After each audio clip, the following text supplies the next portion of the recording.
देख रहे हैं कृषि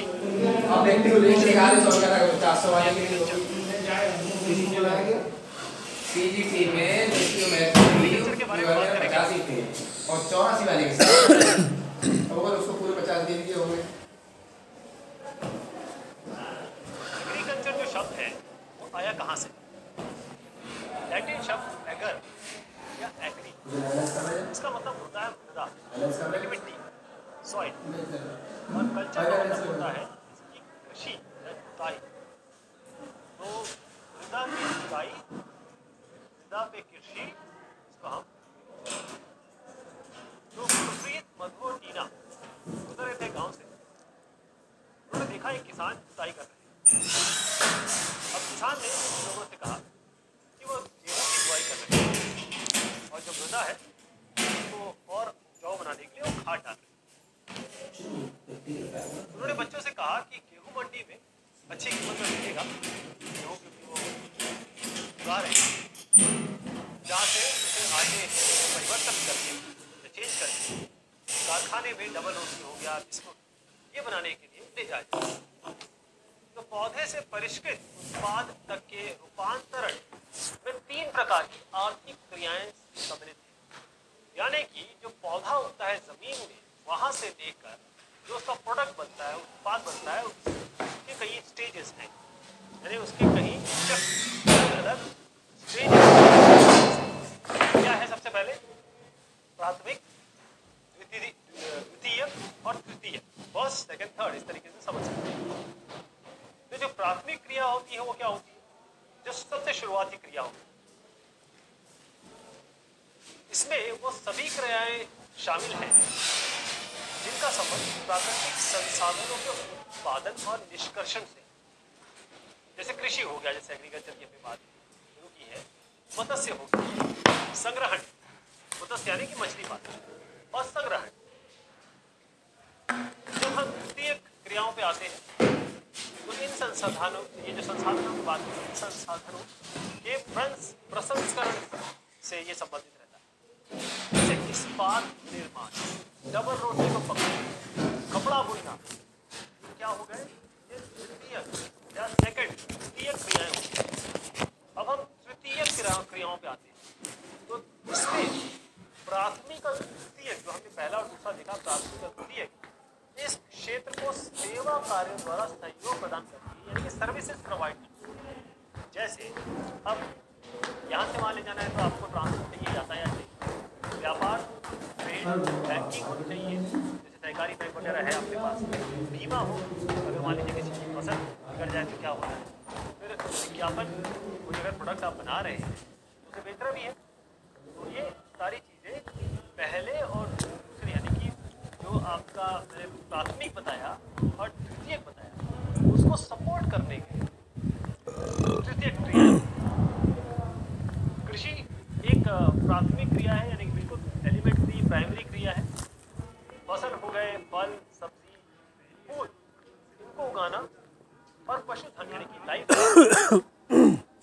को पालना इसमें शामिल है। कृषि में केवल कृषि में ये नहीं होता है कि आपने गेहूँ उगा दिया, कोई भी फसल हो सकती है, फल भी होता है, सब्जी है, फूल है, और पशुधन, जानवरों को पालना भी है। तो विश्व में 50% लोग कृषि से संबंधित या डायरेक्ट कृषि में होंगे या उससे रिलेटेड, उससे संबंधित क्रियाओं में काम कर रहे हैं या संलग्न है, या फिर उससे कहीं ना कहीं जुड़े हुए।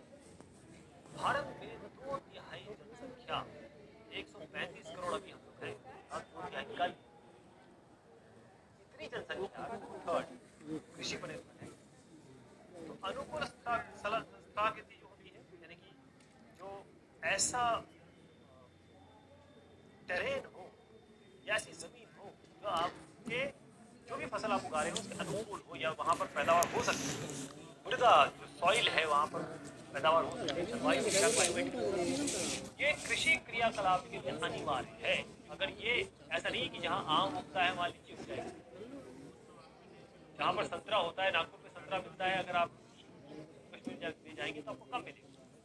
जो चीज़ जहाँ उगाई जाती है वो उसके स्थलाकृति, मृदा और जलवायु पर निर्भर करती है।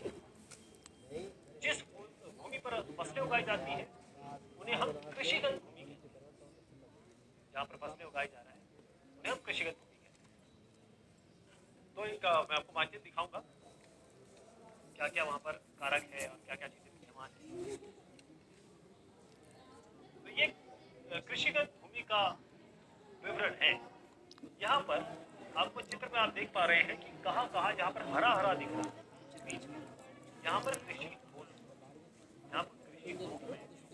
इसके अलावा जो इलाके हैं, यानी कि ये तो पूरा आपका डेजर्ट का इलाका है, ये इलाके इतने बर्फीले हैं कि यहाँ कृषि थोड़ा मुश्किल है। और यहाँ पर इतनी कम जगह है जहाँ हिंदुस्तान के पास कितना बड़ा इलाका है, ऐसे ही चाइना के पास काफी बड़ा इलाका है, कनाडा का पास, अमेरिका के पास काफी अच्छा इलाका है, बल्कि अमेरिका के पास ज़्यादा इलाका है। और यूरोप के इलाके देखिए, काफी बढ़िया इलाका है, इलाके जहाँ पर बाकी ये जो इलाके हैं यहाँ पर कितना कितना ऐसी जलवायु या तो अब कल्चर, अगर हम शब्दों के साथ कल्चर जोड़ते हैं तो कैसे वो हमें एक पर्टिकुलर फील्ड में ले जाता है। जैसे एग्रीकल्चर, कृषि के साथ, कृषि है एग्रीकल्चर, कृषि का साथ एग्री के साथ कल्चर जुड़ा। जैसे मैंने बताया कि मृदा की जुताई हो रही है, फसलों का उगाना हो रहा है, पशुपालन, विज्ञान और कला है इसकी, जो विज्ञान और कला है, साइंस जो इनका आर्ट है, जिसे हम खेती भी कहते हैं। सेरीकल्चर, सेरी जहाँ कल्चर के साथ जुड़ गया वो रेशम आ जाता है। सेरी मतलब वहाँ से रिलेशन है रेशम का, रेशम के कीटों का जो वाणिज्यिक पालन है इसमें हम सेरीकल्चर अच्छी आय देता है। अब पिसीकल्चर, ये पाइसीकल्चर या पिसीकल्चर बोलते हैं, और इसमें मत्स्य पालन होता है, मछलियों का विशेष रूप से तालाब अगर बनाए गए हैं, पोखर बनाए गए हैं, उससे मत्स्य पालन कर रहे हैं, मछलियों को पाल रहे हैं और उसको फिर यूज कर रहे हैं अपने आगे के लिए बेचेंगे, धन प्राप्त होगा, तो इसे मत्स्य पालन। विटी के साथ कल्चर जोड़ दें तो क्या बनेगा, ये द्राक्षा कृषि है। विटी यानी कि आपका अंगूरों की खेती, विटीकल्चर अंगूरों की खेती। अंगूर जो है वो आप देखिए इसको अल्कोहल बनाने में काफ़ी होता है, खासतौर पर यूरोपियन कंट्रीज है वहाँ पे, तो इसलिए अंगूरों की खेती भी एक बड़ा फील्ड है, इसलिए विटीकल्चर। हॉर्टिकल्चर यानी सब्जी, फूल और फल, यहाँ आपने कहा कि हम खेती कर रहे हैं, यहाँ जब सब्जी, फूल और फलों को उगाते हैं यानी ज्ञान कृषि, उसे हम हॉर्टिकल्चर, हॉर्टी के साथ कल्चर। तो कृषि तंत्र, कृषि या खेती जैसे दोनों ही हम कह रहे हैं एक ही चीज़ है, इसको एक तंत्र के रूप में हम देखेंगे। तो इसमें जो आपको इनिशियल इन्वेस्टमेंट करना पड़ेगा, निवेश करना पड़ेगा, वो क्या, खेती अपने आप को पहले आपको बीज लाना होगा, बीज आप बोएंगे, फिर आपको इसके लिए उर्वरक चाहिए, फर्टिलाइजर चाहिए, मैन्योर चाहिए, कंपोस्ट चाहिए, उसके साथ आपको मशीनरी चाहिए कि आपको जोतना है तो आप हाथ से जोतेंगे या फिर ट्रैक्टर से जोतेंगे, और उसके बाद आपको जो लेबर चाहिए, श्रमिक चाहिए होता है, यानी कि आपको वर्क फोर्स, फिर जुताई, बुआई और सिंचाई, फिर निराई, फिर कटाई, ये कुछ साथ की क्रियाएं हैं, इसलिए इनको हम संक्रियाएं। तो ये जो ये तंत्र मैंने बताया, इसके निर्गतों के अंतर्गत क्या क्या चीज आती है, फसल, ऊन, डेयरी और कुक्कुट, ये उत्पाद आते हैं। इसको मैं कृषिगत भूमि की जो कृषि पद्धति है इसको इस तरीके से बताता हूँ कि सबसे पहले आप जो प्रक्रम है उसमें जुताई होगी, फिर बुआई होगी, फिर ये छिड़काव कर रहे हैं साहब। उसके बाद जो जरूरी चीज़ें हैं, निवेश क्या होगा, मशीनरी का उपयोग है, बीज आपको लाना पड़ेगा, रसायन डालना पड़ेगा, उर्वरक, ताकि अच्छे से पैदावार हो। फिर आपको निर्गत देखिए, ये जब सब कुछ तैयार हो जाएगा तो ये फसल के रूप में तैयार। अब भौतिक और जो मानवीय कृषि निवेश में क्या क्या है, मानवीय निवेश तो आपके साहब हो गए, भंडारण है, इनका श्रम लगेगा, इनकी मशीनरी लगेगी, ये रसायन यूज करेंगे। और भौतिक निवेश क्या है, सूर्य का प्रकाश प्रॉपर हमें मिले, बरसात सही समय पर होनी चाहिए, तापमान एक कंट्रोलेबल तापमान होगा, मृदा अच्छी होनी चाहिए, उर्वरक मृदा होनी चाहिए, ढाल कम है ज़्यादा है, इसमें भी बड़ा डिपेंड करता है कि कौन सी चीज़ कहाँ हो रही है। कृषि के अलग अलग प्रकार हैं।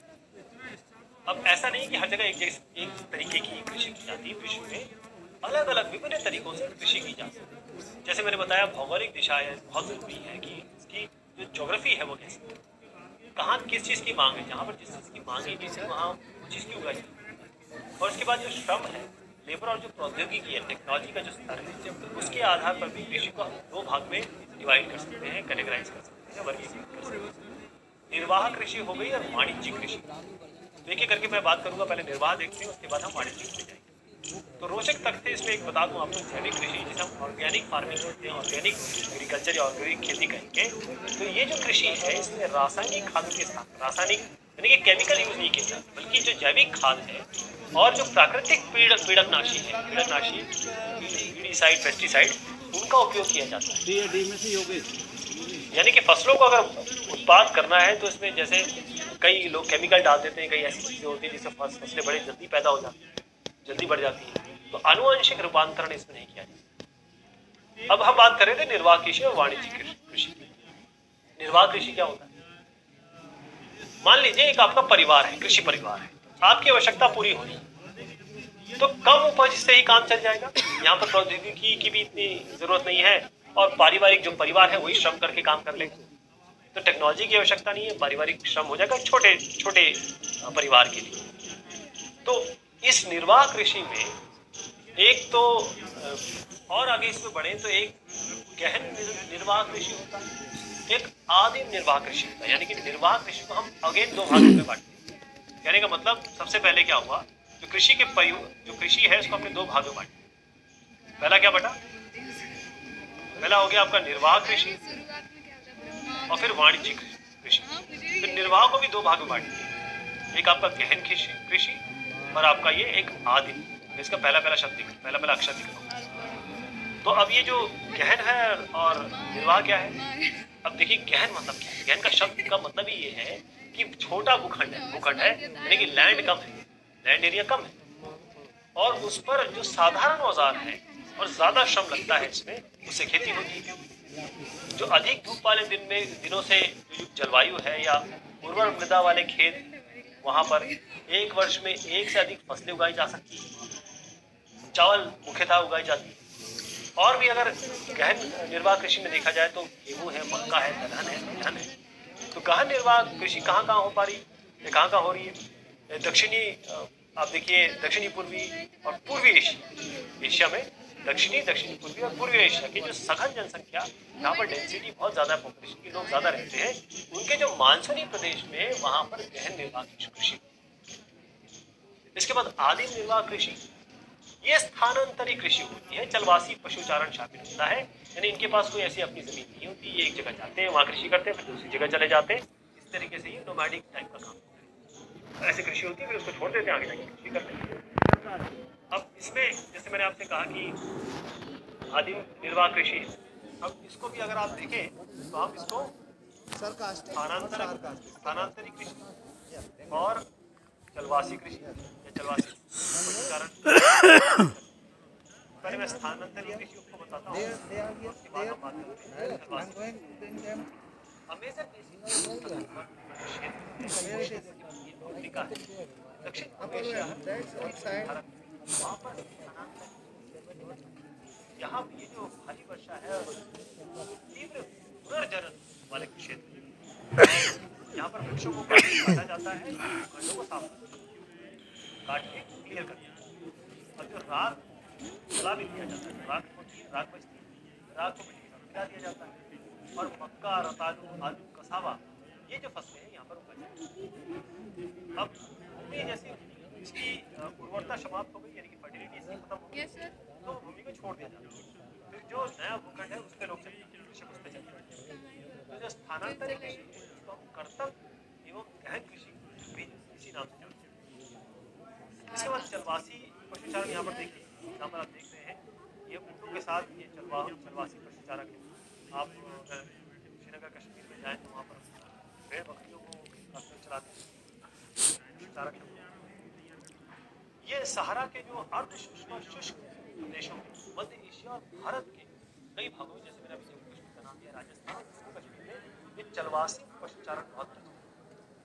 तो इसमें होता यह है कि जो पशुचारक हैं, जो पशु को चरा रहे हैं, वो अपने पशु को के साथ जो चारा, पानी, इसको लेकर एक स्थान से दूसरे स्थान निश्चित मार्ग है उनका, ऐसा नहीं कि किसी भी डायरेक्शन में, निश्चित उनका वहाँ हो जाते हैं। तो इस प्रकार की जो गतिविधि है बाधाओं और भेदभाव की प्रतिक्रिया स्वरूप गतिविधि वो क्यों रहा है कि हो सकता है जलवाद बाधाएं या जो विभाग है वो किस तरीके से अपनी प्रतिक्रिया दे रही है उसके कारण किधर जाना पड़ता है। जो पशु चारक है उनके पास भेड़ है, ऊँट है, मवेशी है, याक है, बकरियां है, मांस, खाद और ये सारी चीजें वाणिज्यिक कृषि के बारे में बात करें। वाणिज्यिक कृषि जो है फिर से मैं डिवीजन दे देता हूँ।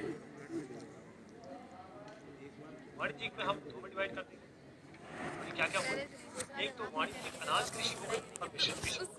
मैं इसको अनाज और कर देता हूँ और ये डिवीजन सब चल रहे हैं सारे। तो वाणिज्यिक कृषि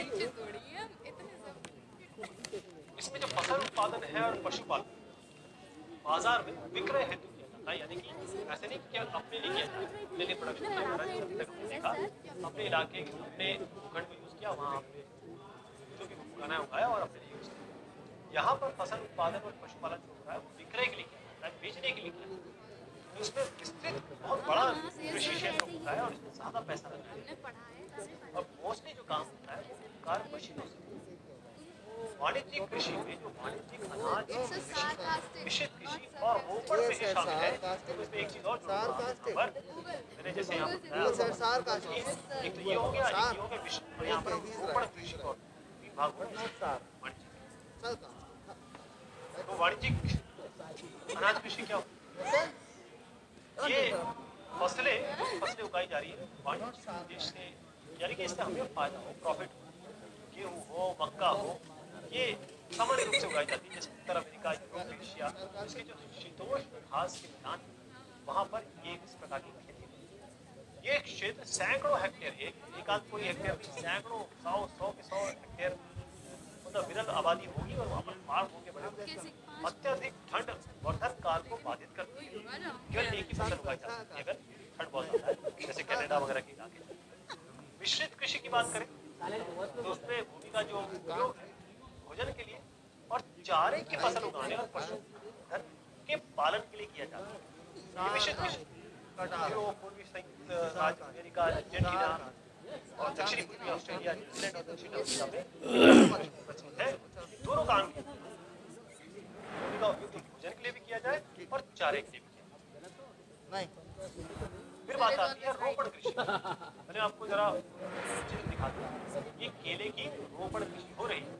रोपण कृषि भी वाणिज्यिक कृषि का एक प्रकार है, जैसे मैंने डिवीजन किया अलग अलग, चाय, कहवा, काजू, रबड़, केला, कपास, ये एकल फसल उगाई जाती है। तो इसमें श्रम भी, लेबर भी और पूंजी पैसा भी इसकी काफी आवश्यकता है। जो उत्पाद का प्रसंस्करण खेतों पर ही, यानी कि जो चीज उत्पाद हो रही है उसका जो प्रोडक्शन होना है, उत्पाद बनाना है, वो वही हो जाता है या आसपास के कारखानों में किया जाता है। तो जो कृषि है उसमें परिवहन जाल के विकास की ज्यादा यातायात की ज्यादा आवश्यकता है। तो इसके कौन से क्षेत्र है? उष्ण कटिबंधीय देश है, यहाँ पर रोपण कृषि ज्यादा है। जैसे मलेशिया में रबड़, ब्राजील में कहवा, भारत और श्रीलंका में तो चाय है, इसके उदाहरण है। ये चावल की कृषि यहाँ पर हो रही है। चावल के बारे में जाने के लिए गेहूँ का जो सस्य कर्तन है वो हम देखेंगे और साथ में बाजरे की कृषि, बाजरे मिलेट। तो जनसंख्या काफी है अपने पास और जगह हमारे काफी है, तो मुख्य फसलें उनको पूरा करने के लिए हमको बहुत सारी फसलें की जरूरत पड़ेगी और इसलिए हम उद्योग जैसे फसलें जो कृषि आधारित उद्योग है उसमें कच्चे माल भी उनको देना है। तो गेहूँ, चावल, मक्का, बाजरा ये प्रमुख खाद्य फसल। जूट और कपास जो है वो रेशेदार फसल, इसमें रेशे होती है, फाइबर होती है। और चाय और कहवा किसके लिए होता है? पीने के लिए, इसको पीते हैं। तो चावल से शुरुआत करते हैं। ये विश्व की प्रमुख खाद्य फसल है। चावल सबसे ज्यादा प्रमुख फसल है। उष्ण कटिबंधीय और उपोष्ण कटिबंधीय देशों का मुख्य आहार है। तो यहाँ चावल के लिए एक तो अधिक तापमान चाहिए, आर्द्रता यानी कि मॉइस्चर भी बहुत ज्यादा चाहिए और वर्षा भी बहुत। तो ये फसल जो है चीका युक्त जलोढ़ मृदा जिसमें जल रोकने की क्षमता हो, जल को कंटेन करने की क्षमता हो, वहाँ बहुत बढ़िया तरीके से बनता है। चीन चावल के उत्पादन में अग्रणी है, नंबर 1 है। इसके बाद कौन आता है? हम, भारत, जापान, श्रीलंका और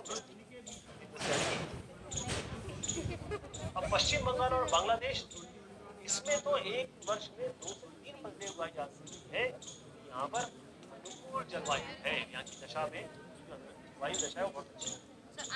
अब गेहूँ की बात करते हैं, जिसमें रोटी खाते हैं, गेहूँ चावल हम खाते हैं, गेहूँ के बारे में बात करते हैं। अब गेहूँ के जो वर्धन काल है, तापमान मॉडरेट मध्यम, वर्षा और जो शस्य कर्तक है, जो फसल की कटाई हो रही है, उसके समय बहुत तेज धूप चाहिए। जब दाना पक जाता है, दाने में दूध जैसा कुछ होता है, वो पक गया, जब हार्ड हो गया, उसके बाद हार्ड करने की धूप चाहिए। तो इसका विकास जो सुअपवाहित धूट मृदा इस सर्वोत्तम ढंग से संयुक्त राज्य अमेरिका, कनाडा, अर्जेंटीना, रूस, यूक्रेन, ऑस्ट्रेलिया, भारत में इसको काफी भारी मात्रा में उगाया जाता है। और भारत में ये शीत ऋतु यानी कि जब विंटर आता है तब उगाया जाता है।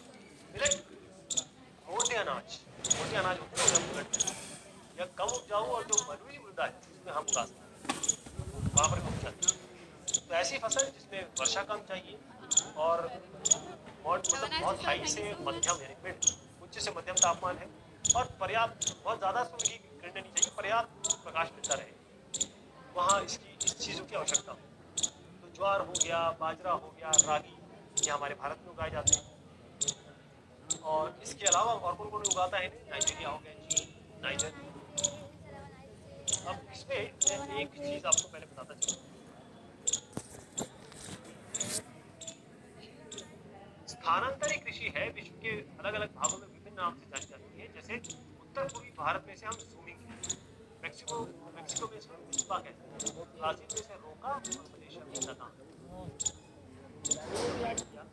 ये ज़्यादा दूरी नहीं, ये विषय में आ सकता है। अब आप देखिए कि मक्का को कॉर्न के नाम से जानते हैं और विश्व में इसकी विभिन्न रंग बिरंगी प्रजातियां आपके सामने बहुत सारी बताते हैं। तो मक्का यानी कि जो जिसे हम भुट्टा कहते हैं, इसके लिए तापमान मध्यम चाहिए, वर्षा और अधिक धूप की आवश्यकता होती है। जैसे सुअपवाहित यानी कि पानी रोकने की शक्ति, उपजाऊ मृदा की आवश्यकता होती है। उत्तर अमेरिका, ब्राजील, चीन, रूस, कनाडा, भारत और मेक्सिको में इसको उगाया जाता है। मक्की की कृषि, यहाँ पर कपास की कृषि हो रही है। अब इसको कपास के लिए तापमान बढ़िया होना चाहिए, वर्षा हल्की हो और 200 से 200 दल पाला रहित, मतलब 210, मतलब 200 से लेकर 210 तक पाला नहीं करना चाहिए और तेज से बुरी धूप की आवश्यकता है। काली और जलोढ़ मृदा है, ये सब जलोढ़ के लिए चीन, संयुक्त राज्य अमेरिका, भारत, पाकिस्तान, ब्राजील, ये सबसे आगे है। सूती वस्तु उद्योग के लिए महत्वपूर्ण कच्चा माल क्या है? कपास। पटसन, इसको हम सुनहरा रेशा भी जानते हैं। पटसन यह जलोढ़ मृदा में बड़े अच्छे ढंग से विकसित होता है। इसके लिए उच्च तापमान चाहिए, आपको अच्छा तापमान चाहिए, भारी वर्षा चाहिए और आर्द्र जलवायु यानी कि ह्यूमिड एनवायरनमेंट चाहिए। ये फसल उष्ण कटिबंधीय क्षेत्रों में उगाई जाती है। भारत और बांग्लादेश पटसन के अग्रणी उत्पादक है। कॉफी की बात करें तो यहाँ पर कॉफी की कृषि हो रही है। इसके लिए गर्म चाहिए, आर्द्र जलवायु और सुअपवाहित दोमट मृदा की आवश्यकता होती है, जैसे हमने पहले देखा। इस जो फसल है उसकी वृद्धि के लिए पर्वतीय ढाल है वो सबसे बढ़िया होती है। तो पर्वतीय ढाल सबसे बेहतरीन है। ब्राजील कॉफी का सबसे नंबर 1 उत्पादक देश है। इसके बाद कोलंबिया आता है, फिर बाद में भारत आता है। तो एक रोचक तथ्य बताता चलूँ आपको, कॉफी के पौधे की खोज किसने की? कॉफी की जो खोज है उसके विषय में अलग अलग कहानियाँ सुनी जाती हैं। लगभग 850 ईस्वी में कालदी नामक के एक जो अरबवासी थे, वो बकरी चराने वाले अपनी बकरियों की अनोखी छल-कूद और हरकतों को देखकर बड़े परेशान थे। अब क्या हुआ कि एक दिन उसने भी इस जो सदा हरित पौधे की जो फलियों को चक्कर देखा, जिन्हें उनकी बकरियां हर दिन खाया करती थी। उसने आनंद के भाव का अनुभव करते हुए अपनी खोज के विषय में संसार को बताया कि मैंने कॉफी खोज ली है। चाय, जब आपके घर में कोई आता है तो आप कैसे स्वागत करते हैं? चाय से। चाय की रोपण कृषि हो रही है। तो बागानों में उगाई जाने वाली एक पेय फसल है चाय। कोमल पत्तियां जो इसकी होती है ना सबसे ऊपर वाली, जलवायु और वर्ष भर जो संवितरित उच्च वर्षा की आवश्यकता है। तो अगेन सुअपवाहित दुमुट मृदा और मंद ढाल, बहुत हल्का ढाल कल्टीवेशन है उसकी आवश्यकता होती है। और पत्तियों को चुनने के लिए आपको यहाँ पर लेबर चाहिए जो ऊपर की तरफ निकालनी पड़ती है।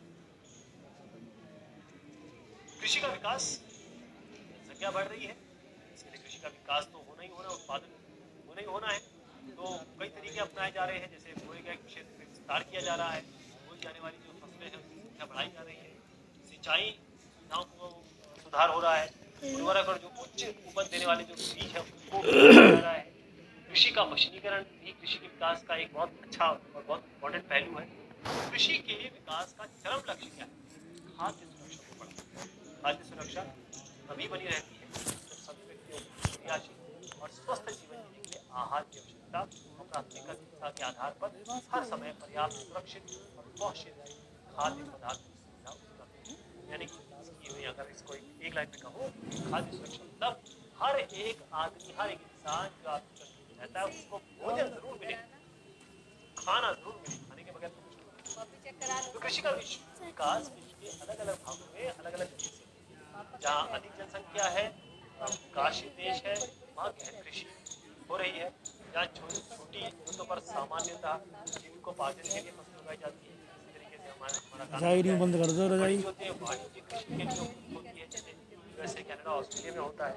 तो जो दोनों फॉर्म है, एक भारत और संयुक्त राज्य अमेरिका का, उसमें देखते हैं कि जो विकासशील है, डेवलपिंग है, और जो विकसित देश है, डेवलप्ड कंट्री है, वहाँ पर किस तरीके से कृषि होती है। तो भारत का एक फार्म है उत्तर प्रदेश के खेत जोतते किसान साहब है, ये उत्तर प्रदेश के गाजीपुर जिले के आदिलाबाद का एक छोटा मुन्नालाल साहब है। यहाँ पर छोटे किसान है, बस 1.5 हेक्टेयर के पास फार्म, उसका आवास इसी गांव में है, मुख्य गांव में है। वह अधिक उपज देने वाले बीजों को बाजार से वर्षों के एकांतर पर खरीदता है। भूमि उर्वर है, वर्ष में कम से कम 2 फसलें जैसे गेहूं, चावल, दालें उगाते हैं। मुन्नालाल साहब किसान अपने मित्रों और बुजुर्गों के साथ साथ सरकारी कृषि अधिकारियों से कृषि कार्यों के संबंध में अपनी एडवाइस से सलाह लेते रहते हैं। वो अपने खेत की जुताई के लिए भाड़े पर ट्रैक्टर भी ले आते हैं, लेकिन उनके साथ कुछ मित्र है, अभी भी वो बैलों से ही कर रहे हैं जुताई। समीप के खेत में नलकूप है, जिसे वह अपने जो खेत की सिंचाई के मतलब पानी की आवश्यकता वहाँ से उन्हें लगता है उनके पास भैंस है, भी है, कुछ रुपया भी है उनके पास। और जो निकट के शहर में सहकारी भंडार है, वो अब वो वहाँ एक सदस्य भी है उसके सहकारी समिति। उसके जो जानवर है उसके लिए चारे के प्रकार, पशुधन के स्वास्थ्य के जो सुरक्षात्मक उपाय हैं, जो कृत्रिम गर्भाधान, उसकी भी सलाह को वहाँ मिलती है। तो कृषि के जो विविध कार्य हैं उसमें परिवार के सभी सदस्य उनकी मदद करते हैं। कभी कभी वो बैंक और कृषि सहकारी जो समिति है उनसे बीजों की जो उपज अच्छी उपज वाले किस्में औजारों को उसके लिए भी ऋण लेने निकल कर रहे हो, वे अपने उत्पाद को निकट के जो शहर है मंडी में बेच देते हैं। है दे दे दे निकल कर रहे हो, लाभ से निकल हो रही है। इसलिए बाजार के अनुकूल ना होने पर भी अपने बाजार को अगर वो बेचेंगे तो उनको लॉस होगा, क्योंकि वो बेचना पड़ता है, भंडारण नहीं होगा। हाल के वर्षों में सरकार ने भंडारण की सुविधा बहुत सारी मेरा झंडा पहले आप चित्र क्या गोली तो आ रही है, अभी तक चाहिए नहीं रही। जो है पानी कीटनाशक को पानी और छिड़काव कैसे हो रहा है, बाकायदा यहाँ स्लाइडर से हो रहा है। तो संयुक्त राज्य अमेरिका का जो एक फार्म औसत आकार भारतीय फार्म की तुलना में काफी बड़ा हो। एक अगर पारंपरिक फार्म की बात करें तो उसका 250 हेक्टेयर का क्षेत्रफल था। किसान यही जगह की टूटी में क्यों मक्का, सोयाबीन, गेहूं, चुकंदर ये उगाते हैं। और संयुक्त राज्य अमेरिका के मध्य पश्चिम जो ओयोवा राज्य है उसके किसान थोड़ा था वो अपने खेत में मक्का तभी उगाते हैं जब आश्वस्त होते हैं कि है और जल के साधन वो हमारे उसके लिए पूरे हो। फसल के नुकसान पहुंचाने वाले जो कीड़ों का नियंत्रण वो किस तरीके से करते हैं उसके लिए भी उनके पास बढ़िया उपाय। समय समय पर वो मृदा के जो कूड़े हैं उसको परीक्षण के लिए भी भेजते हैं और उनमें जो पर्याप्त पोषक है क्या नहीं या नहीं काम नहीं किया पता चल जाता है। ये परिणाम जो हो रहा है वैज्ञानिक उर्वरक कार्यक्रम एक्सरसाइज इसमें करनी थी, अब सारी एक्सरसाइज एक साथ करना लास्ट। उनका का जो कंप्यूटर उपग्रह से जुड़ा हुआ है, यानी कंप्यूटर से वो काम करते हैं और भी वो वर्क है, अपनी कंप्लीट खेती कर यथार्थ तस्वीर भी देख लेते कंप्लीट करो इसे। हैं। रासायनिक 10 चैप्टर हो उर्वरक, चुके हैं इसमें। कीटनाशकों का आवश्यकता 11 में अनुसार स्टार्ट हो वो गया है। प्रयोग भी करते हैं। देखिए ट्रैक्टर हो गया, इससे फिर टेस्ट में तुमने क्या दे दिया बोने अपने की मशीनें हो गई, एग्जाम में क्या सब आंसर लिखा होगा? तलक यानी कि प्लेन करने के लिए संयुक्त हार्वेस्टर है उनके पास और थ्रेशर है, ये भी उनके पास अवेलेबल है जो उसकी संक्रियाओं के काम करता है। अनाज स्वचालित अन्न भंडार में संचित किए जाते हैं, यानी कि उनके पास स्टोरेज भी है और बाजार अभिकरण यानी कि मार्केटिंग एजेंसियों में वो भेज देते हैं। तो संयुक्त राज्य अमेरिका यूएसए के किसान एक व्यवसाय की तरह काम करता है। विद एक्सरसाइज एक खेती हर किसान को भाई बढ़ता और वो अभी। समय दुख नहीं जब हमारा किसान भी एक व्यवसाय की तरह काम करेगा। संयुक्त राज्य अमेरिका का ये काम है। ये बात की हमने कृषि की,